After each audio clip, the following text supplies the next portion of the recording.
Welcome to season 3 of On the Spot. So I'm still in my Europe conversation, and I am still in France. But coming all the way from Strasbourg, I am now in Paris, where I have my guest who came to France some 20 plus years ago, having fled a civil conflict in his hometown or home country, Sierra Leone. Now today, he runs and owns a logistics and transport company that is doing so well, I must add, here in Paris. He's going to share with us a little bit about his story, what it means having to be displaced, moving from a country in Africa to another in Europe, where he didn't understand the language and definitely did not understand the culture. My guest, Abdul Jalloh, joins me right here on the show. This is On the Spot. Welcome. Welcome to the show, Abdul. Thank you so much for joining me here. It's a pleasure. It's a pleasure, Stella, being on your show. I know. Abdul, you have a really strong story. Okay. You know, you just like many people, coming from Sierra Leone, and we all know the decades-long civil war that Sierra Leone had. Exactly. Displaced a lot of people and forced them out of their homes. Exactly. What was that journey like for you, having to leave your comfort, where you've always known, to another place that is totally new? What was that journey like for you? Well, it's been this is a pleasure being on your show.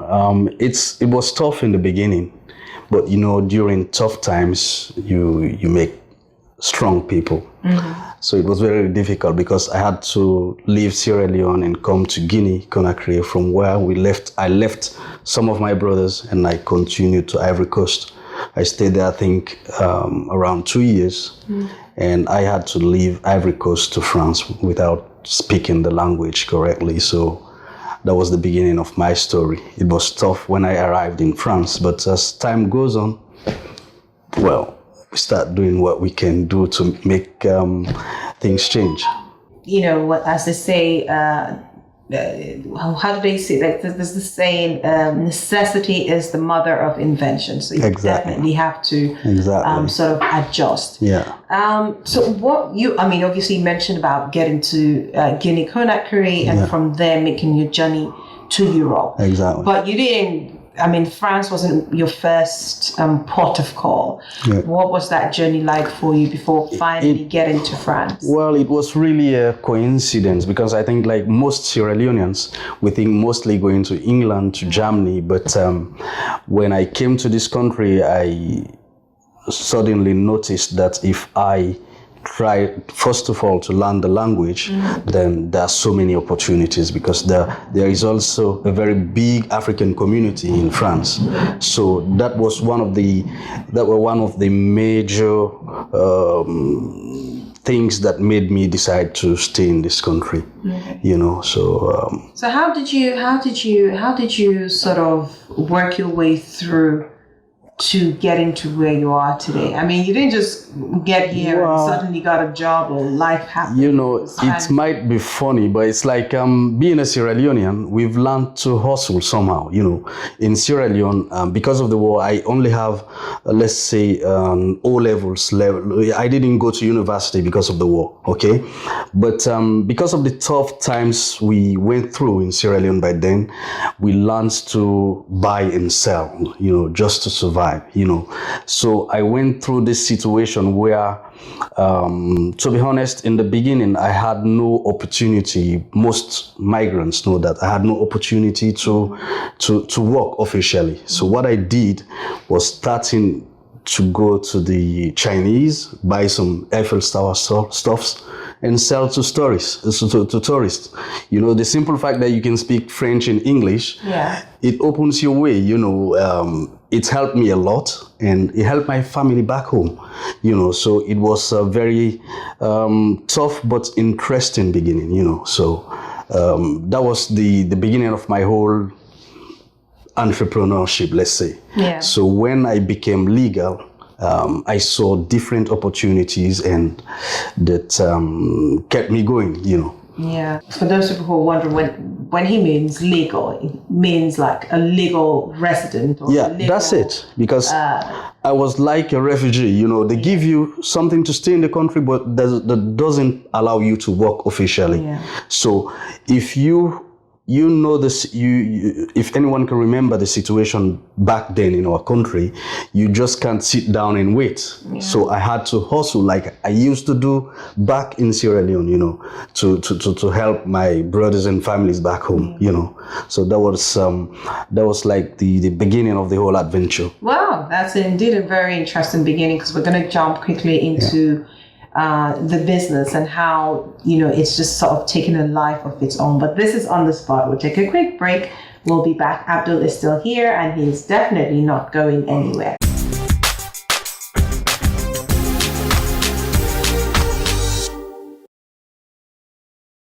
Welcome back. This is On the Spot, and Abdul is still here with me. So Abdul, you got in, and you sort of found a way to regularize your stay in France. Yeah. And obviously jumped into business.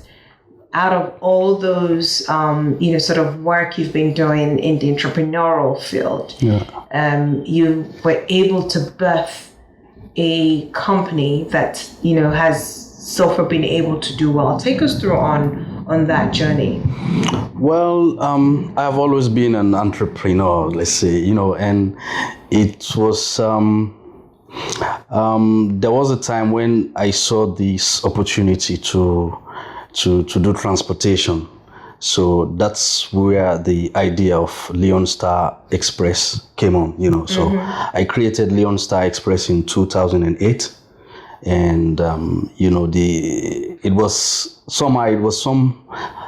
was a way to represent my country, so that's where the name came from. I didn't went somewhere to search, so, and when I created the company, I decided, in fact, to have the Sierra Leone flag on every van, so that was a sort of source of motivation, first of all, because, if anybody sees a van like that, it represented something to me, so that was the beginning of the whole adventure.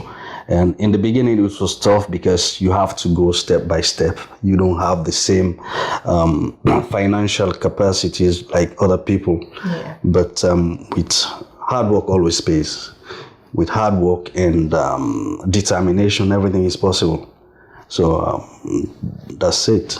So that business, which you started, COVID happened. Yeah. And how did that affect your business? Well, it affected us a lot because it is a business. I am a sort of subcontractor for international moving companies.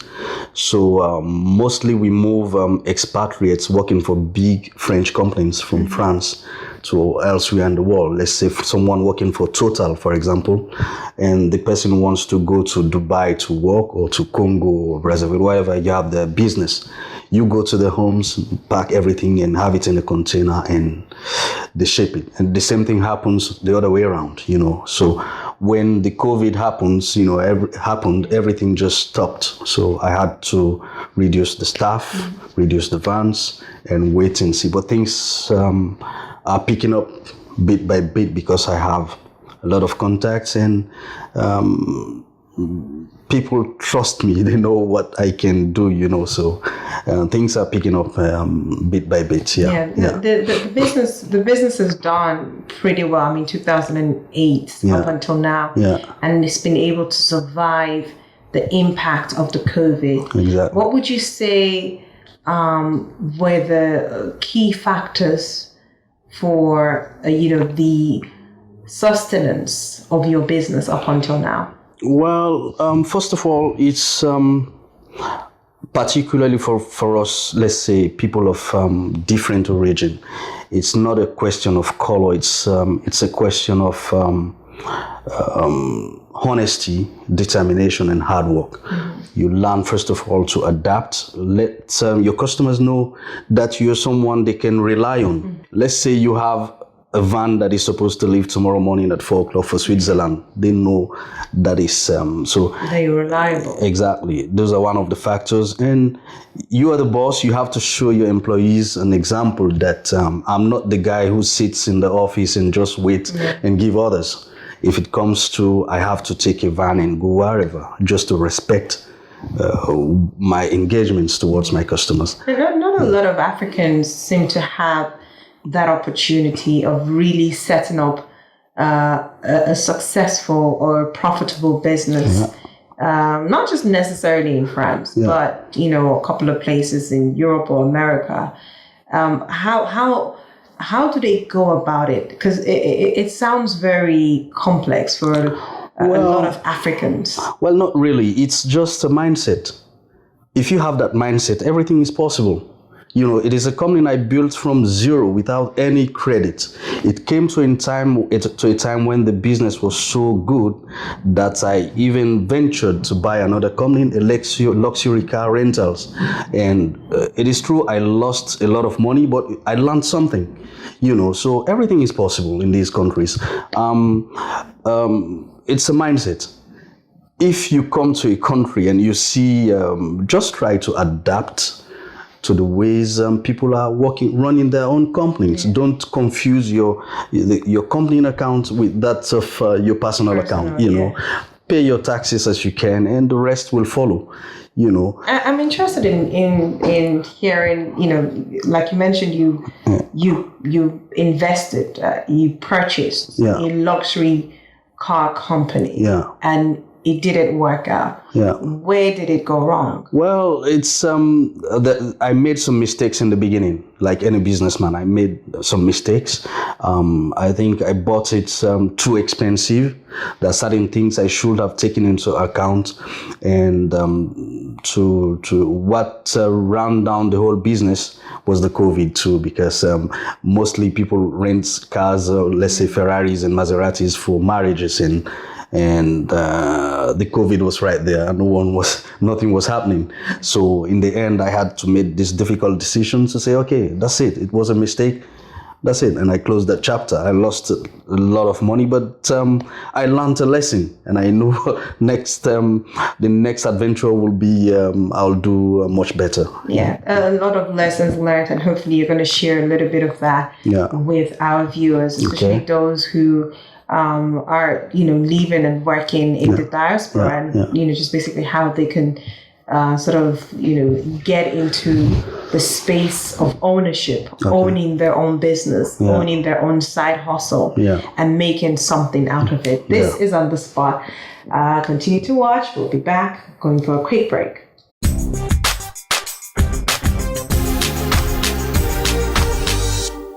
All right, welcome back. Abdul, we have been talking about, just sort of the business in general and how it's going. And we're going to talk now about, how, what are some of the lessons people can learn? Because you made a very costly mistake in business.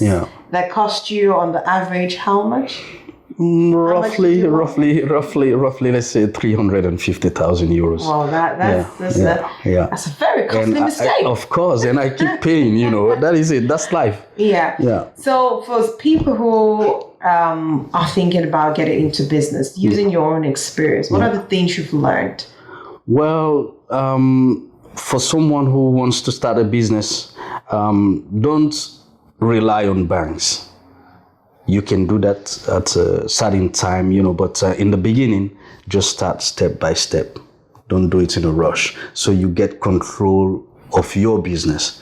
Let's say, for example, Leone Star Express, I started going to IKEA and collect customers. It takes 50 euros, 100 euros, and I know the whole process. I've been a driver, I've done everything, in the business. One of the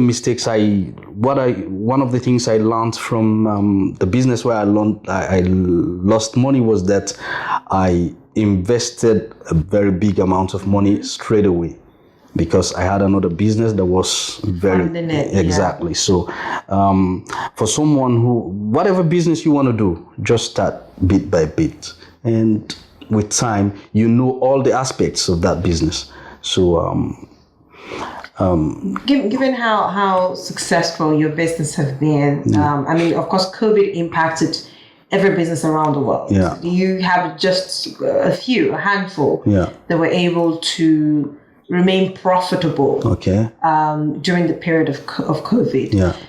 But in your case, how are you sort of supporting, other Africans, either as a business or maybe personally in terms of taking them through the process and stages of entrepreneurship?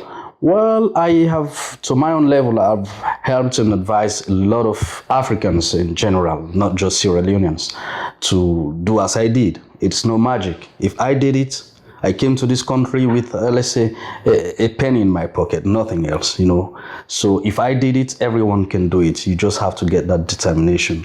So I have advised and helped fellow Africans to do the same thing. Some have succeeded, some didn't, but that's life.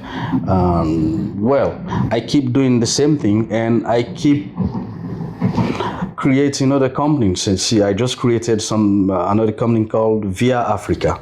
I want to start shipping things to Africa, and it's like it is going to be a sort of bridge between myself and Africa, because I'm so attached to Africa, and particularly Sierra Leone, because Sierra Leone gave me a lot. And I think if we don't do it, nobody can do it, so everybody just have to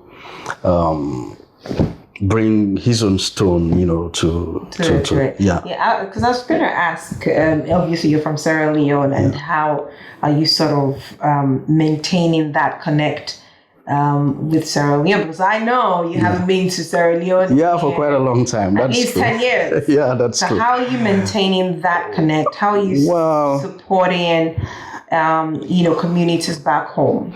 Well, I'm doing my best through what I can through the associations we have in France, and I'm doing my best to help a few people back home. It's difficult because I really tried, for some time ago to create some businesses there, but it's when you're not in place, it's really difficult to handle. And what you should take into account too is that when you're an entrepreneur, it's not that easy to get, because you have to get somebody maintaining your business and go for 1 or 2, 3 months and come back.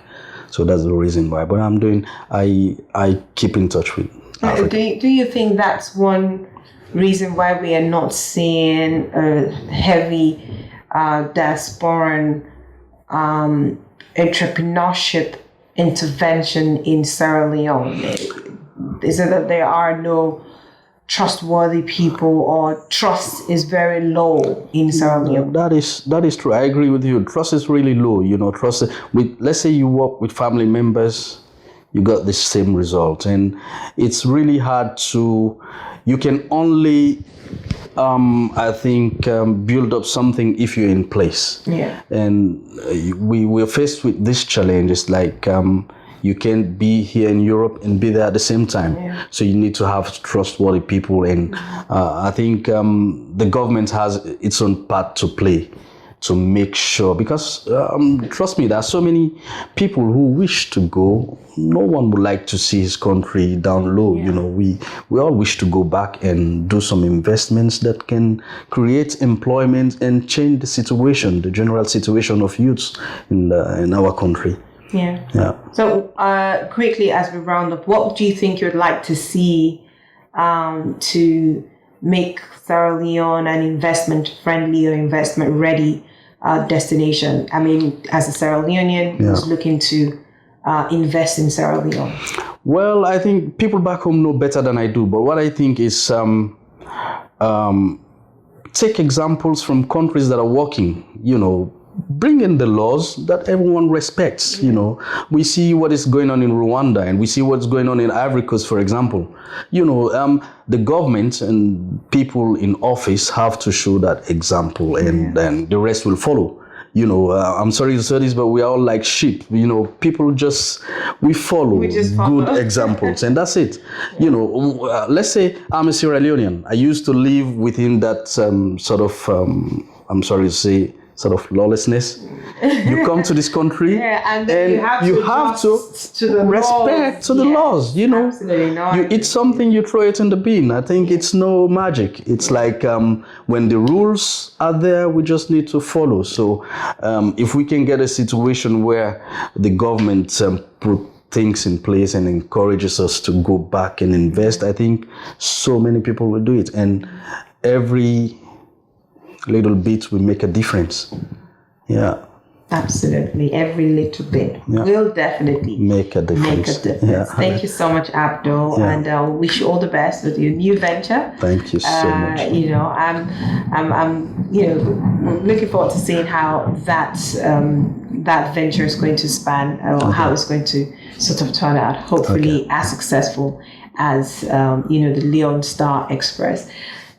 Wish you all the best once again. Thank you so much. Is On the Spot. Coming up next are my final words. In my final words, no matter where you find yourself in life, you have the opportunity to improve on yourself, become a better version of who you are, and most importantly, make something out of yourself, irrespective of the situation. My guest came to Europe with probably little or nothing in his pocket. However, through hard work, persistence, consistency, tenacity, and the refusal to give up, today he has been able to start a business that has gone on to become highly successful.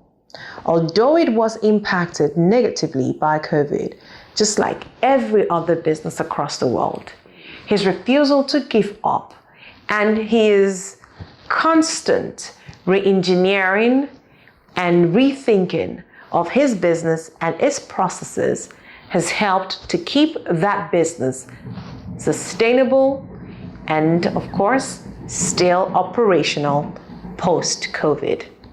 We have all got to learn how to think out of the box, but most importantly, think that we can do it. Thank you for watching. This is On the Spot, still on my European series. Still more to come on the program, but you definitely do not want to miss it. So tune in next week. But until then, continue to stay fabulous.